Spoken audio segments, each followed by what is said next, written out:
this year for Best Pop Vocal Album for Something Beautiful. She's a 2-time Golden Globe nominee. She's a Disney legend, y'all. And she co-wrote and performs the song you just heard here in the end credits, Dream as One. Y'all, please join me in welcoming to the stage, Miley Cyrus.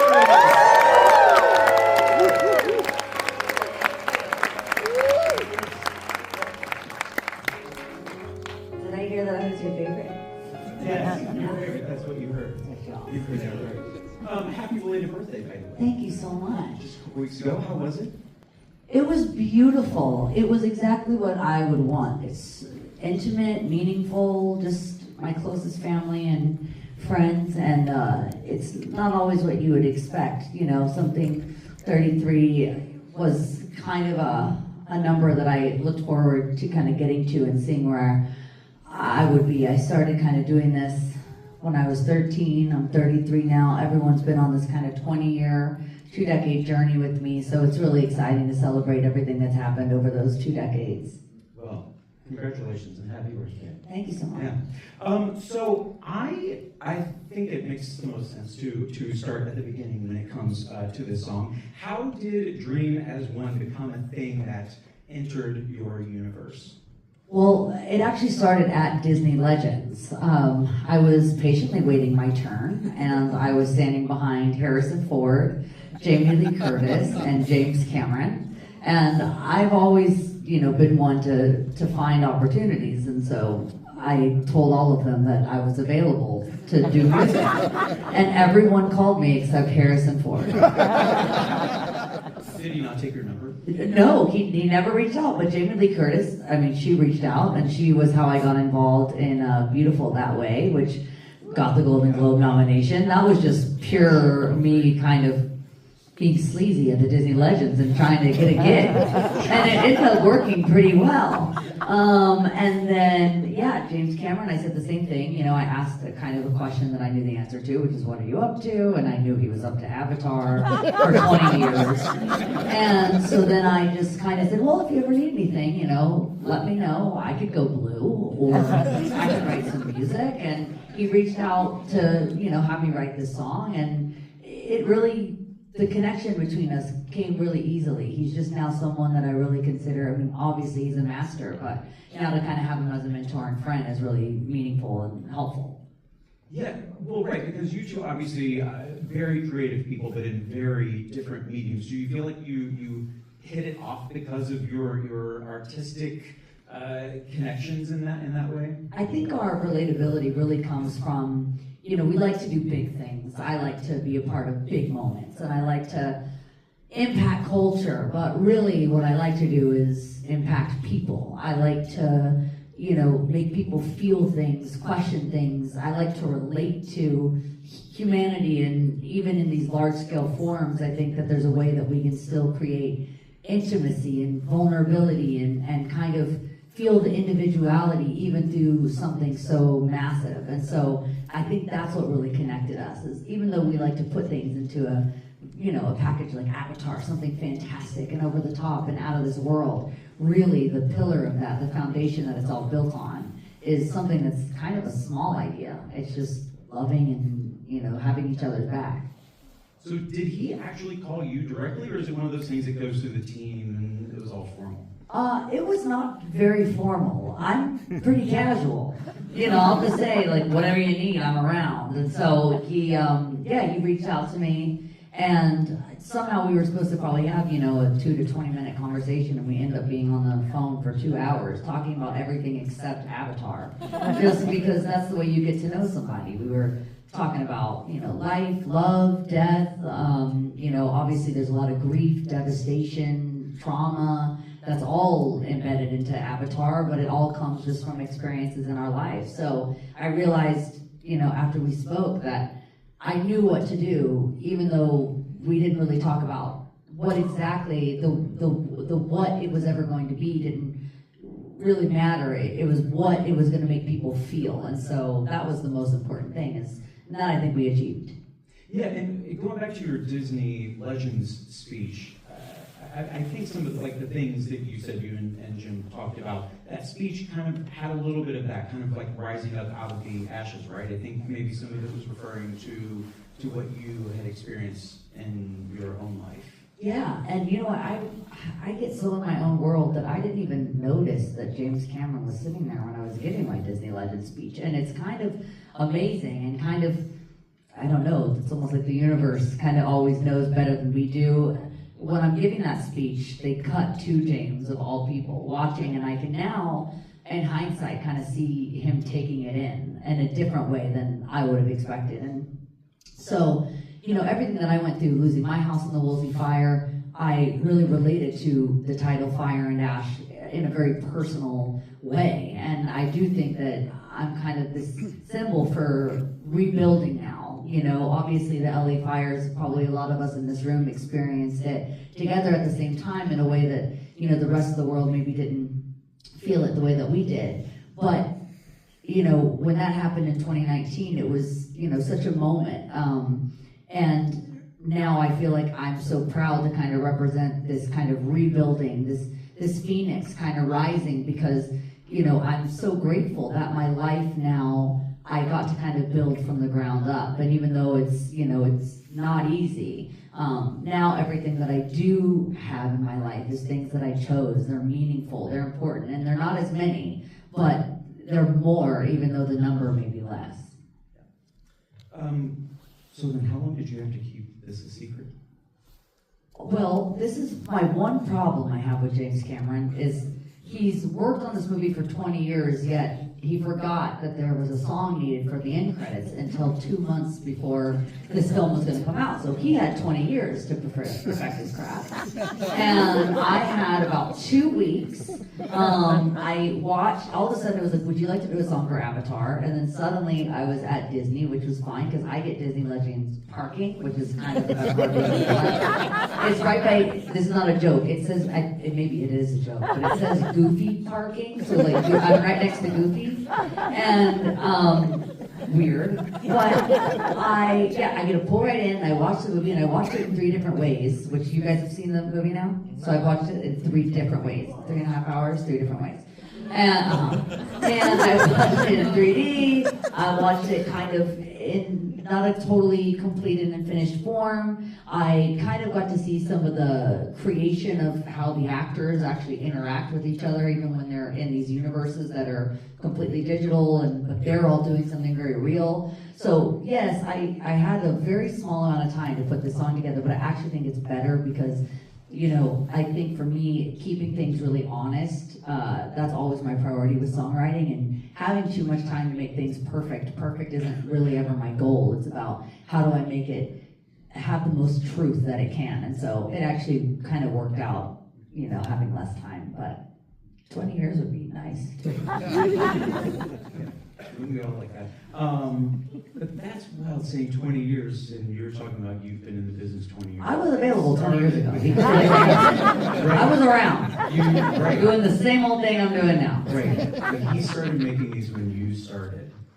I was not totally starting, so I remember when Avatar came out, and I even remember where I was. I was filming my first movie that I had ever made outside of Hannah, Montana. I was doing the last song in Georgia, and I wanted to go see Avatar.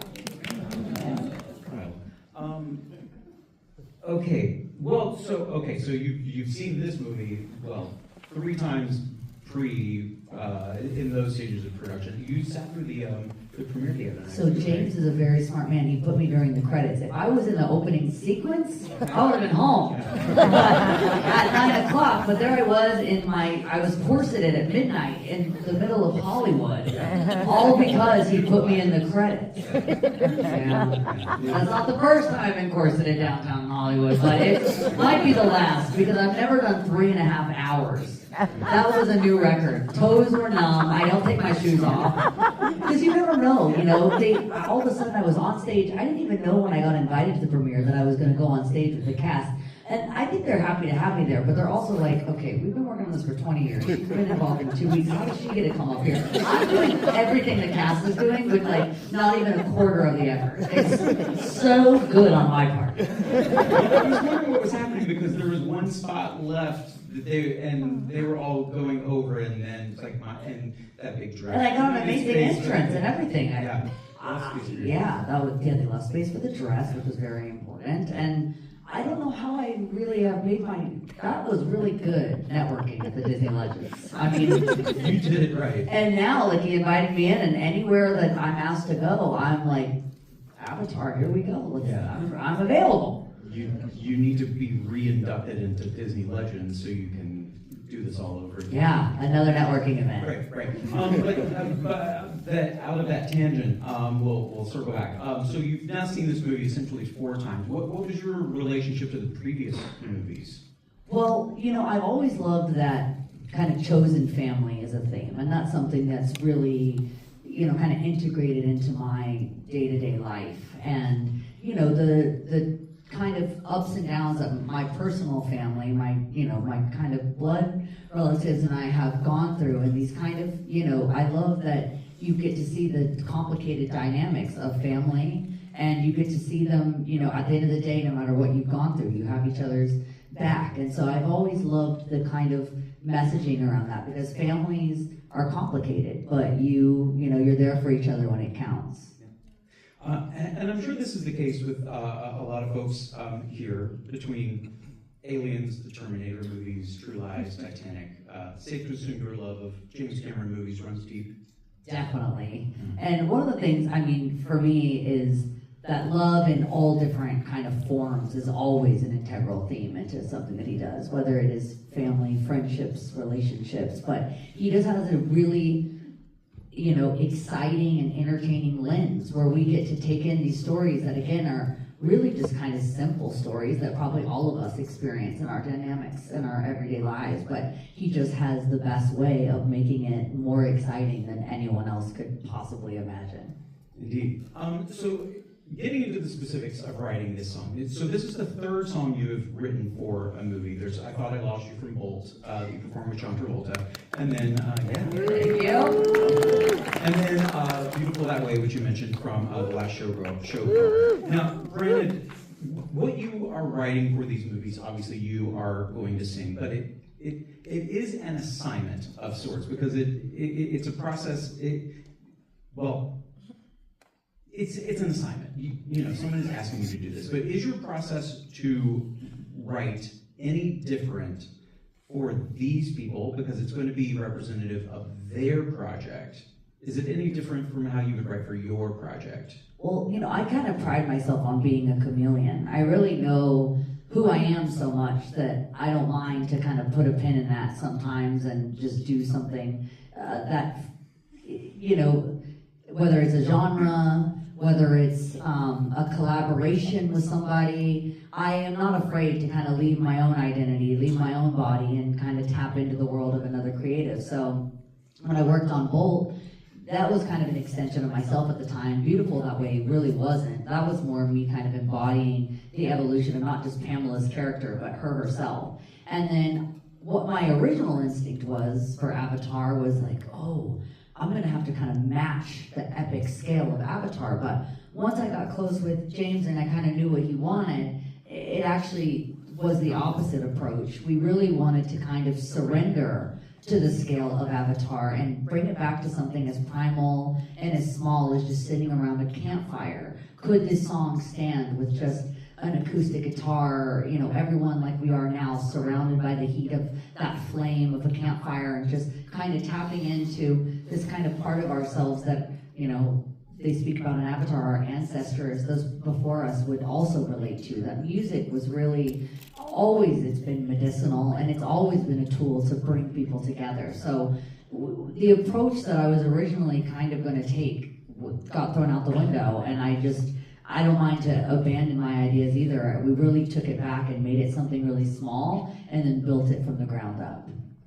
Okay, so once you get into the studio with Andrew Wyatt, who you've worked with several times, going back to 2018, was that the Elton John reimaginings you started with him on? Yeah, and so I trust anybody that Elton recommends. Right. So that's pretty good. Yeah. He's got a good record for sure. Right. Elton digs Andrew Wyatt. Yeah. James Cameron digs Andrew Wyatt. He's very, very good. Yeah. And then you're in there with Mark Ronson. You've worked with Mark before as well. But how then did the lyrics even evolve once they're bringing in their ideas? Well, that's what I'm most proud of on this one, is because musically they're just so technically incredible, and they've done this before. Obviously, they're Oscar winners before with their music. But the thing that I love to do is I love to write like diary entries and kind of like almost use it as my own journal. And so I kind of did most of the kind of digging on the lyrics, because I really thought after a movie that has so much action and it's so loud and so big, could we make the lyrics almost kind of super female? Because a lot of these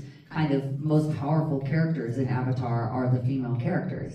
And so I really wanted to take a feminine approach that would show that there's strength in your softness. So I was the one that was like, okay, I know, but we have to sing about diamonds. So that's why the first lyric is Diamonds in the Dark, is I wanted it to have something that felt really beautiful and very femme, and then they were incredible with their orchestration and editing and kind of adding in all the additions that would make it what it is now. And so to trust me on that scale, and then also just to have them kind of helping me build bridges between some of my ideas, and it really truly was just such an even, equal effort between all of us.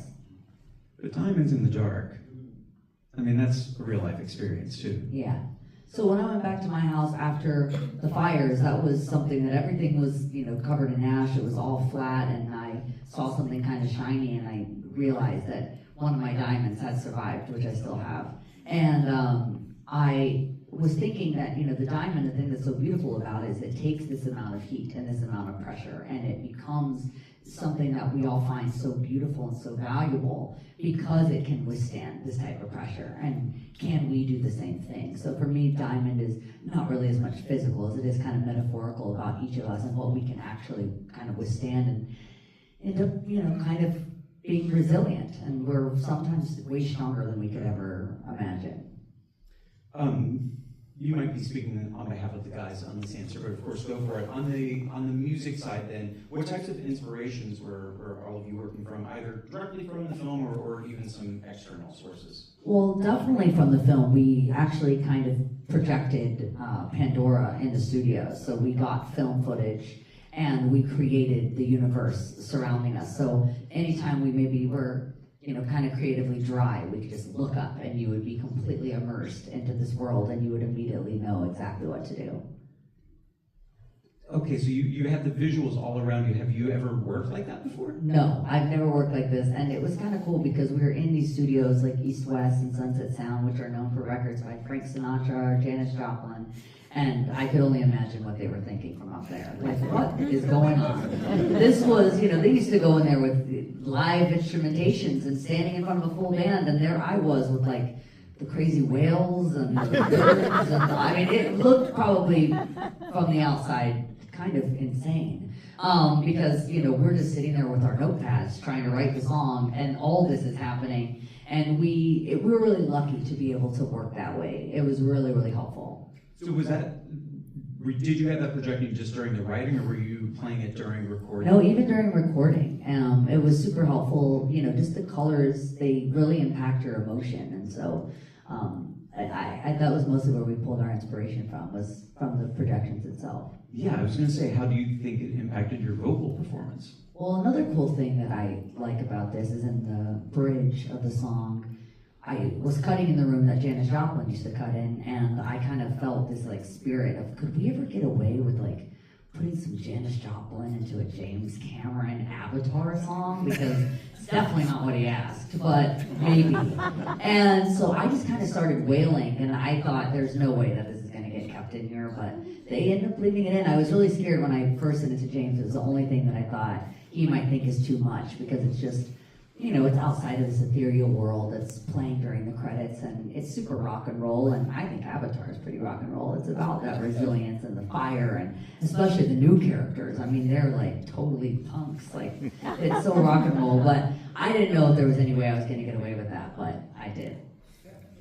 movies. You got to go for it, right? But see, that makes me think, throughout the whole process, I assume this has to be top of mind for you. Maybe it's something you verbalize to the guys, maybe it's not. That while, yes, this is someone else's movie, the lyrics are yours, but musically, you still want it to sound like a Miley Cyrus song, right? Yeah, that was really important to James too, which I was totally okay to abandon myself and like go full Avatar. I mean, I wouldn't have, I had a different vision when at first they reached out to me about Avatar. I get excited again about like just throwing everything I know away and like going full Celine Dion. I mean, I was like, screw Miley Cyrus, let's go Celine. But he wanted it to sound like me, so that was, I can do that better than anybody. So I did.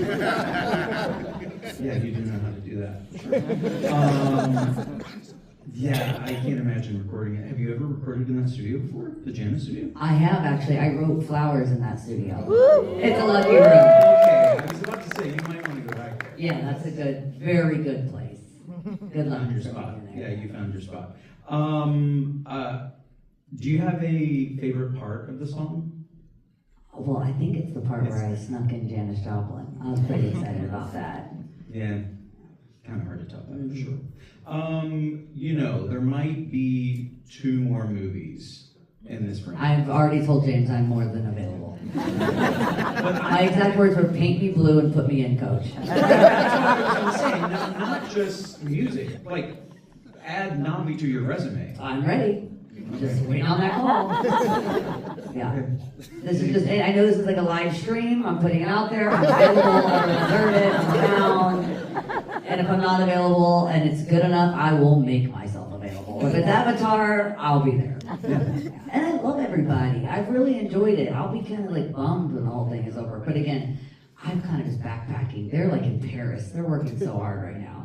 I mean, I'm in Hollywood in a gown at 10:30 at night, but they're really going for it. But I love everybody. I love the cast. I love everyone that James has around. Everyone's been incredibly amazing and kind, and they're also fully immersed. And I love people that are dedicated and diligent and devoted to what they're doing, and they don't get distracted. They keep their eye on the thing that they're passionate about, and all of their passion just fully radiates from them, and it's really inspiring.